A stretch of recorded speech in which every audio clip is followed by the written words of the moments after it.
Okay, so today's topic is power. So we're discussing what is the meaning of power, how to calculate power, and what is the relationship between different quantities and power. So what is basically power? So what do we mean by power? Okay, so power is basically rate of work done. Power is basically rate of work done. Let us understand the meaning and how to calculate the value of power. So let us first come to the definition of power. So what is power? So power is basically rate of work done. You can write power to be equal to work done per unit time, or if I have to calculate the instantaneous power, it will be dW by dt. So power is basically rate of doing work. Okay, it is a scalar quantity. Power is a scalar quantity. Its SI unit will be equal to its work done upon time. So basically joule upon second, and we can also write it to be equal to watt, that is WA double T. And the dimension of power will be, and the dimension of power will be, dimension of work is ML2 T minus 2, dimension of time is T.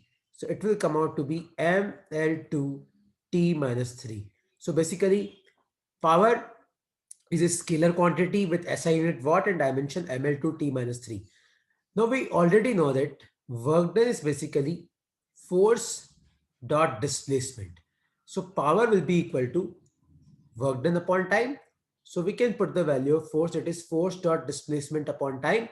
But displacement upon time is what? Velocity. So power is also written to be equal to F dot V. So from here on, we know that if we do dot product of two vectors, that is force and velocity, then we'll get power. So power is basically a scalar quantity. And we have three formulas for power now. That is work done per unit time, dW by dt, and F dot V, force dot velocity. Okay, now let us understand how power is related to different quantities. So power is force dot velocity. Suppose that both are in same direction, so we can write FV. So force is basically mass into acceleration into V, and acceleration can be written to be equal to dV by dt into V. Similarly, we can derive one more formula for power, because power is force into velocity.